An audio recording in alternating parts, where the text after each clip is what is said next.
आज हम लोग डायबिटीज केयर के बारे में सीखेंगे। हमारा देश क्या नाम है? हिंदुस्तान, भारत विश्व की डायबिटीज कैपिटल के नाम से जाना जाता है। इसका मतलब क्या है? हमारे देश में, विश्व में जो ऐसे देश हैं जहाँ सबसे ज़्यादा डायबिटीज़ के मरीज़ हैं, हम उनमें से एक देश हैं। ऐसा क्यों है? क्योंकि हमारे देश की आबादी बहुत ज़्यादा है और इतनी बड़ी आबादी में डायबिटीज़ से ग्रसित लोगों की भी आबादी बहुत ज़्यादा है। कोई बताएगा डायबिटीज़ क्या होता है और क्यों होता है?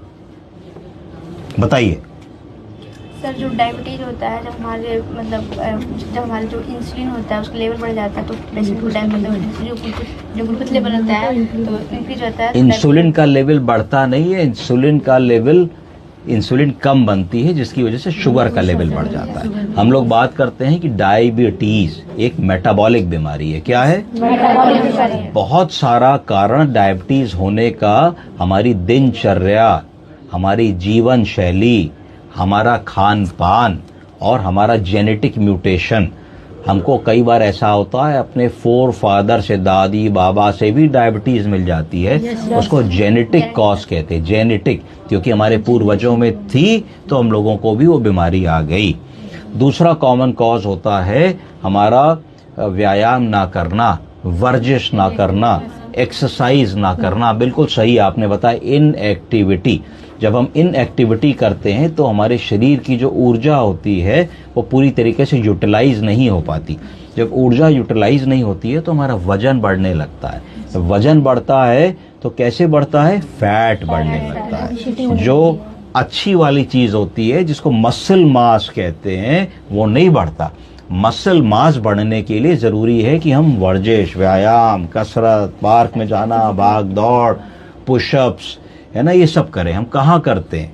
हम तो देर तक व्हाट्सएप करते हैं, सो जाते हैं, सुबह 4 बार उठाने पे उठते हैं और फिर उठ करके काम पे या अपनी पढ़ाई पे या अपने अस्पताल पे निकल जाते हैं।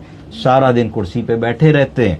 कोई बुलाता भी है मरीज तो अवॉइड करते, भाई आ रहे हैं, रुक जाओ, देखो कुछ कर रहे हैं, खाली थोड़ी ना बैठे हैं। तो इस तरीके से हमारी फिजिकल इनएक्टिविटी होती चली जा रही। अभी तो आप लोगों की उम्र कम है, आपकी फिजिकल एक्टिविटी फिर भी है। शायद कुछ लोग आप में से साइकिल चला लेते हो, बस स्टैंड तक, टेम्पो स्टैंड तक वॉक करके चले जाते हो। कुछ लोगों को शायद वॉकिंग जॉगिंग की आदत हो, या कुछ घर के कामों में हाथ बटा देते हो कि भाई छत चले जाओ, कपड़ा सुखाए आओ, मार्केट चले जाओ, सब्जी ले आओ, दूध ले आओ, कुत्ता टहला दो। तो ये सब फिजिकल एक्टिविटी के पार्ट है। पर जैसे जैसे हमारी उम्र बढ़ती चली जाती है हम सीडेंट्री लाइफ की तरफ चले जाते हैं। कहाँ चले जाते हैं? सीडेंट्री लाइफ का मतलब होता है कि भैया हमको ज़्यादा कुछ काम वाम ना बताओ, हमको बैठा रहने दो।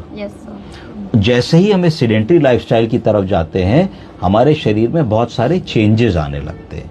इन एक्टिविटी से जो चेंजेस आते हैं उसमें बॉडी में कमी आने लगती है। क्या कमी आने लगती है? कि अगर मान लो तुम्हारे हाथ में हम प्लास्टर 6 हफ्ते लगा दें और 6 हफ्ते बाद जब प्लास्टर काटेंगे तो क्या इस हाथ से बहुत बारीक काम कर पाओगे? सुई में तागा डाल पाओगे? नहीं लगेगा ना, तो समय लगेगा। इसका मतलब डिसयूज एट्रोफी। जिस चीज को तुमने 6 हफ्ते भी काम के लिए छोड़ दिया, 6 हफ्ते बाद वही तुम्हारे शरीर का अंग तुम्हारे हिसाब से नहीं चलेगा। तुम्हें बहुत मेहनत करनी पड़ेगी इसको वापस इसके आकार में लाने के लिए। उसको कहा जाएगा फिजियोथेरेपी या रिहैबिलिटेशन या ऑक्यूपेशनल थेरेपी। उसमें भी मेहनत आएगी। तो लब्बो लबाब हर चीज का ये है कि क्योंकि हम मेहनत करना कम कर देते हैं, फिजिकल एक्टिविटी करना कम कर देते हैं और मनचाही चीजों को खाना शुरू कर देते हैं। भगवान ने हमें पेट क्यों दिया है? पेट इसलिए दिया है कि हम कम खाएं और हेल्दी डाइट खाएं, उतना ही खाएं जितनी हमको जरूरत है। अब हम लोग क्या करने लगे हैं? अच्छा भाई लाओ चलो एक चाय और पी लेते हैं, चलो ये बर्गर अच्छा मिल रहा है, क्या फर्क पड़ता है, लाओ एक बर्गर चुप्पे खा लेते हैं। तो गोलगप्पे की दुकान आ गई, भाई गोलगप्पा खाना बहुत जरूरी। कई दिन हो गए समोसा नहीं खाया, बर्गर नहीं खाया, पेटीज नहीं खाई, लाओ चलो आज खाते चलते हैं। तो उससे क्या हो रहा है कि ये जो जंक फूड पद्धति है, भाई कुछ खाना बनाने का मन नहीं है, लाओ 2 मिनट्स वाला खा लेते हैं। क्या होता है 2 मिनट्स वाला? मैगी। तो इन सब चीजों के चलते हमारा शरीर जो है उसको स्वाद तो मिल रहा है पर पोषण नहीं मिल रहा है, और स्वाद के कारण फैट बढ़ रहा है और अच्छी चीजें जो ब्रेन के सेल्स हैं, न्यूरॉन्स हैं, आपके पॉजिटिव गुड कोलेस्ट्रॉल्स हैं, HDL है वो सब कम होता चला जा रहा है। जो बैड कोलेस्ट्रॉल हैं जैसे कि ट्राइग्लिसराइड हो गया, टोटल कोलेस्ट्रॉल हो गया, लो डेंसिटी लिपिड हो गए, ये सब चीज़ें बढ़ते चले जा रहे हैं हमारे शरीर में और नुकसान कर रहे हैं। इसी के कारण क्या होता है कि पहले डायबिटीज़ की बीमारी आदमी को 50, 55, 60, 65 साल पे होती थी। अब क्या होने लगा है कि 25 साल के 28 साल के लोग